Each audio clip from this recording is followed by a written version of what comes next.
Well, hello there again, and I'm talking to you about the readings coming up in the Revised Common Lectionary for Pentecost. There's a lot to decide if you're creating a liturgy for that Sunday. The readings have to be selected carefully because there are options. I'll just leave that to you and your own research, but I want to tell you that I've worked through all of these passages this week for many hours, and it has been a rewarding experience. These are some of the purple passage readings in all of Scripture. I'm talking here about the range from Genesis 11 to Acts 2, and then some significant other readings, especially the John reading from chapter 14 and the magnificent passage from Romans 8. I'm not excluding Psalm 104. There's a kind of a no-brainer connection between the reading from Genesis and the actual Pentecost passage from Acts. It is a magnificent mythopoetic story in Genesis 11 with a plurality accredited to the divine figures who choose to go down and to mix up. And by the way, that word balal in Hebrew is really subtle, because it's not only the name of the place, but the word really means, in most of its usage in Hebrew, the idea of mixing something.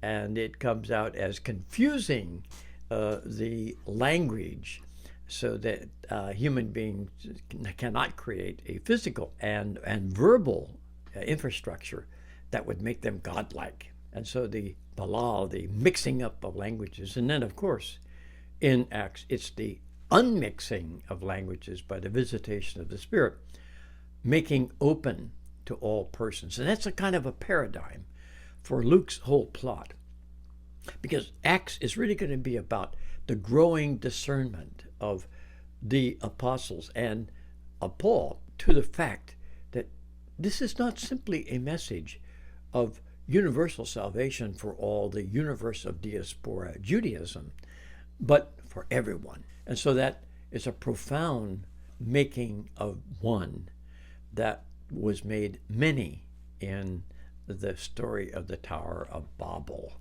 Balal. The role of the Spirit in that Acts reading is really rather limited. And also in the Psalm. In that Psalm, 104, particularly in verse 30, we do have something parallel in terms of the role of the Spirit of God, because in that verse it is the Spirit that creates the world in which we live. The word there, by the way, is ruach, which really means the breath of God, and of course that's taken exactly from one of the Genesis accounts where God breathes ruach on the form-shaped and creates humankind. The real meat is to be found in both the Romans and the John reading.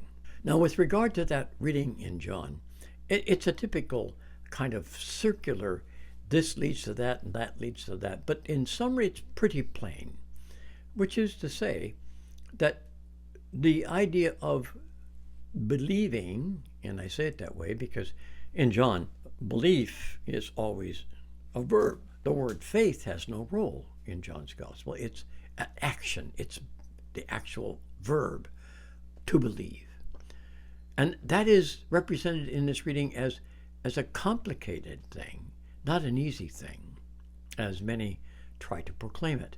Well, you remember, if you look at that reading, you'll see the idea that, if you can't just believe the proclamation that is so magnificent, then believe the deed, the work. In John, it is absolutely essential to recognize that ordinary words take on freighted meanings that you simply can't look up in a lectionary or dictionary. Now, take the word work or deed, do, what is done, that word ergon, which you'll find in some English words.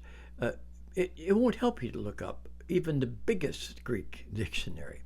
You have to discern the meaning inside the world of words that is John. The particular reference that's very helpful is in chapter 10, where much the same thing is said. If you don't believe me, says Jesus, then believe my deeds, what I do. And then you begin to say, well, what are those deeds? Well, what is that? Of course, we know that John is structured on the idea of the 7 signs, which are actions, deeds, works. But they're not just there to impress. They're there to reveal. And so belief is based on what is real, what is seen to be the truth. If you let me say it, that's existential. Now we're really talking about what the Spirit's role is, because in the same passage, the Spirit is called the Paraclete. Now, that's a word that is never used in the same sense anywhere in the entirety of ancient Greek. The word really at base means the verbal form is a calling out, and then it can have a judicial meaning, of course, being called to the side of someone to aid them legally or in some other way. The Spirit is one that can be called upon, who can be called to the side of the one struggling with the act of believing, even though a passage is often misread. In John 3, for instance, the idea when Jesus says, listen, you have to be born from above, not again, as the TV evangelists want us to read it, but born from above. In other words, believing is a divinely assisted task, and therefore we should not depreciate those who struggle with believing. It is a complete misrepresentation of John, and later, as I'll demonstrate, Paul, to say, this is just, all you have to do is just to say the words, I believe, and you will be given second birth. This is completely contrary to the actual inside message and meaning of the words in John. And the same thing in the Romans passage. This is one of the most treasured passages in all of Scripture. In it, Paul uses this phrase. I'm just going to focus on one aspect. The phrase he focuses upon is the Spirit of adoption. That is a very unusual use of the word adoption. That's not a word widely used anywhere. That Greek construction is a genitive, and it's a genitive of origin.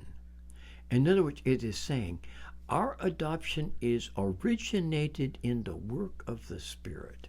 That comes just absolutely close, if not coherent, to perfection with the idea in John.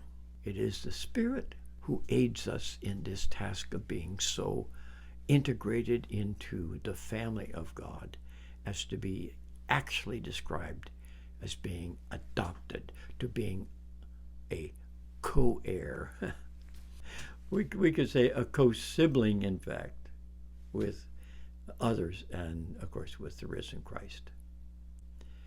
That's a remarkable set of roles described to the Spirit, and we're entering a time when I truly hope that you will talk a lot about these diverse roles of the Spirit, and in doing so, help those who understand wrongly that it's all up to them and they should feel guilty and give up in frustration, or convince themselves of something that is too simplistic because of bad theology, and to understand that if we achieve this notion of entering into a state of being, into a world, into an existence that is dominated, as I said in my last video, by the sense of awe and wonder, and living that way rather than living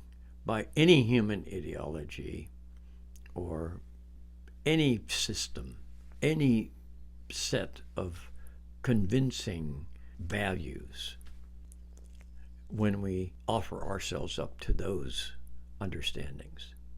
When we are able to see it other, then comes the sense that all of these readings are attempting to convey. Well, there's a lot in there.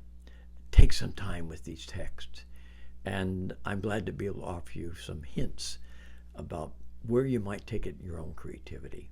Take care, and I'm looking forward to being with you next time.